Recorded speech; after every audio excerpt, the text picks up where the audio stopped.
Hello everyone, Disciple here with Overwatch Curios. There was just a very exciting announcement by Blizzard accompanied with a new hero on the PTR, and that is Orisa. Now, in the cinematic, of course, they called her Orisa, but Daddy Jeff said Orisa, so that's what I'm going to be saying for the duration of the video. And can I tell you that we called it? In our last video, we told you about the quadrupedal Omnic bot that was going to be created by Ify Oladele. Of course, at the time, we thought it was Ancora because of the leak, but just with a different name, it's basically the same thing. And what's really interesting about this is it shows us that that 4chan leak was probably very, very true, since now two things have come true on the list. The Lunar New Year with the Year of the Rooster came out, and now the quadrupedal robot with the West African accent. So up next, what we can expect is the May origin story, and that Doomfist is gonna be a black guy. Terry Crews, anyone? But enough of that. We know who the next hero is going to be, and it is absolutely awesome. First, I'm gonna run down her abilities really quick. Orisa's basic attack is the Fusion Driver, and it fires a projectile, which is very, very interesting considering we typically expect to see this thing kind of hit scan, sort of like D.Va's weapon. It functions very differently from D.Va's weapon. It is much longer ranged, it has a much smaller area, but of course it does take a lot longer to get there. Now, Orisa does have an alternate fire as well called Halt, which is a mini Zarya ult that doesn't have an arc, instead it goes straight in a line, and at the very end it will slow and pull enemies towards where you detonate it or where it hits a wall. If you do hit a wall, it will just pull them in. And it felt very awkward to use, but very, very strong. So I feel like when people learn how to use this, it'll be an incredibly ridiculous ability. I want to talk about more of these abilities later on in the video, but I'm just going to run through. Her shift is Fortify, which just reduces the damage she takes and makes it so she can't be moved. It's very good against actually other Orisas because they can't pull her in with their right click.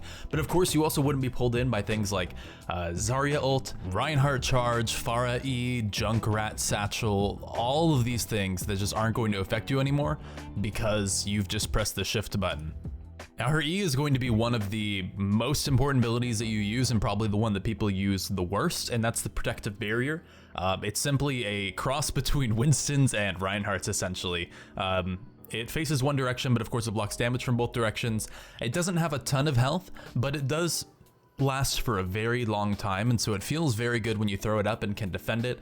And it's really going to be not for setting up a huge push like Reinhardt's is, but more for about defending yourself while you do run around a particular corner, run into a certain door. I'm thinking like Temple of Anubis, if you want to go around the left or right sides, how typically you have a Reinhardt or a Mei kind of guide you in. Now you can have Orisa do the exact same thing of just throwing out the projected barrier, letting your team run through it, and then it just expires or dies. It would die pretty quick to something like Bastion, but against something like Orisa, which is pretty much all I got to play in any of these custom games, it does take a while to take down, actually. Now, finally, the ultimate is one of the least assuming abilities in the kit, it seems. It's the Supercharger, and although it does seem like an ult for your entire team, do remember that it doesn't decrease the damage taken by anyone, and also it has to be within line of sight, sort of like a much larger version of Soldier 76's Biotic Field. You can't just drop it and forget about it.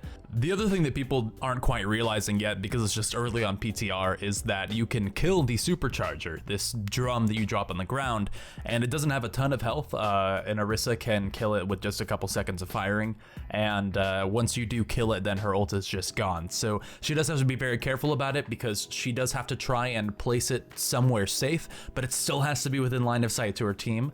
So setting up behind walls that are great to siege from already, I'm thinking like a lot of the approaches on control maps, you know, a place like that is definitely a strong place to put it, but just dropping it in the middle of a team fight means that it's probably going to die pretty quickly, and unless your team just blows everything they have immediately, then it's not going to get a ton of use. So it definitely requires a lot of careful coordination, and that's something I'm really excited to see. So overall, Orisa looks like an actual very, very cool hero. I have no idea how strong she's going to be, and people are going to say that she's too weak or too strong based on the PTR, which I think is not very smart, because We are seeing a lot of Orisa on each one of these games.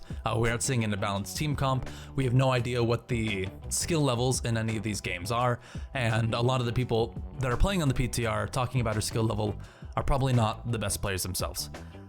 Overall, it feels like she has a kit that can be used very well, and so that she will be viable in some way, because she just does have a lot in her kit. Having a mini Zarya ult, and a projected barrier, and damage reduction on herself, and a ult with team utility, and what seems like actually a good amount of damage on the left click, all those together do make her seem like a very strong hero.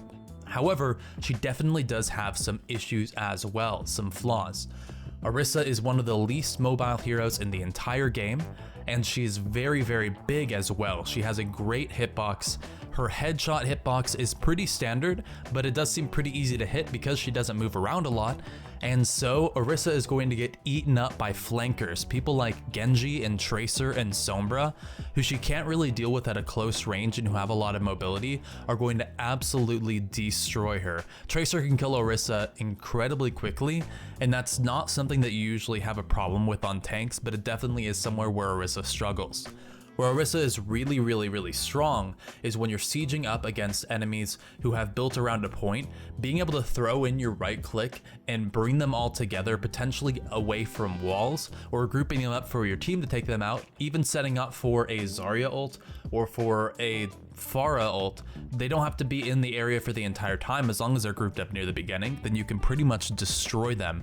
And then comboing that with your own ult as well to give them increased damage is actually pretty cool.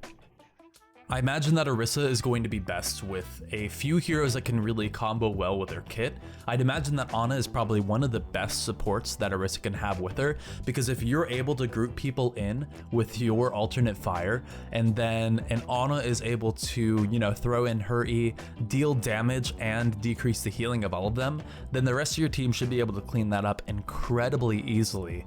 Also, anyone on her team that can take advantage of a lot of cover and kind of fire from anywhere, like a Soldier 76, should be really good with using her ultimate, since you can throw that behind a wall and then just kind of use that as cover as you use that to assault from. Maybe even something like Junkrat that can fire from kind of creative locations that are a little bit difficult for the enemy to get to and to stop you, both killing you and your ultimate. But someone like Junkrat or Pharah or Soldier can kind of get their own angle and really take advantage of that, as opposed to just needing to throw your ult in the middle of a fight, which, as we said, is just not going to be a good strategy at all, because it can die very, very quickly.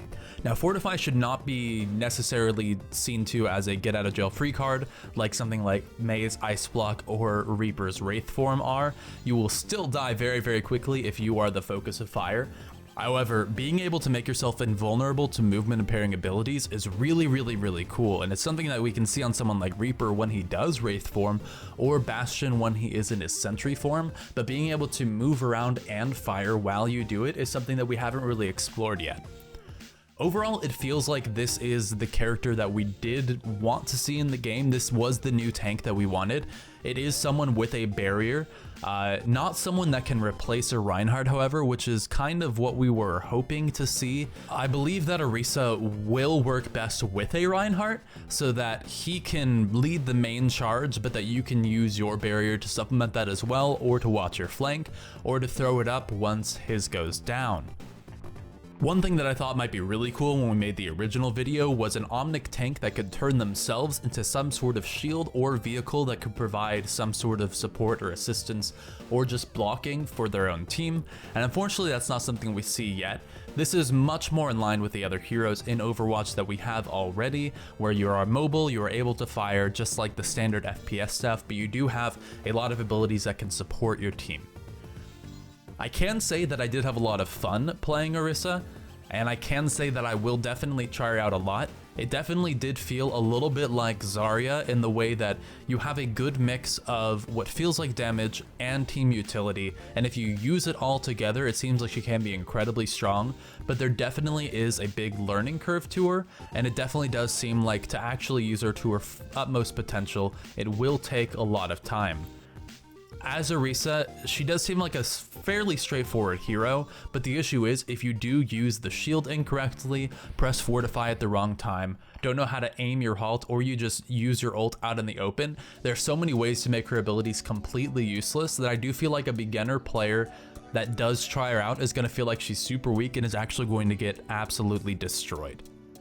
If you do play against an Orisa, I'd suggest trying to swap to something like a Reaper, a Tracer, or a Genji, because there's really not a lot that Orisa can do against that kind of character, especially someone like Tracer or Genji who are just absolutely so fast and mobile. Orisa is just going to be a complete sitting duck, and unless she has the defense and safety of her team, if she is on her own, you're just going to be able to absolutely pick her apart, and that's going to be one of the big weaknesses of this hero. But anyway, I feel like Orisa was a pretty cool reveal. I like how they didn't drag it out for way too long like they did for Sombra, and I feel like they did give us a few nice hints and breadcrumbs along the way, allowing us YouTubers to make a couple videos about it. But overall, I'm happy with the hero. I can't wait to actually see her in the live game. I'll definitely be playing her more on PTR, but I did play her a little bit so I could get some footage for this video and get a feel for how she played, and I hope that you guys like her. I'd love to know what you think about Orisa, if you'll be playing her, if you think that she's viable, or if you think that she's absolute garbage and you hate that Omnic scum. Anyway, let me know down in the comments below. I love hearing from you guys. If you guys liked the video, if you want to drop a like, you know, I wouldn't mind. Anyway, I'll see you next time. Peace. Peace.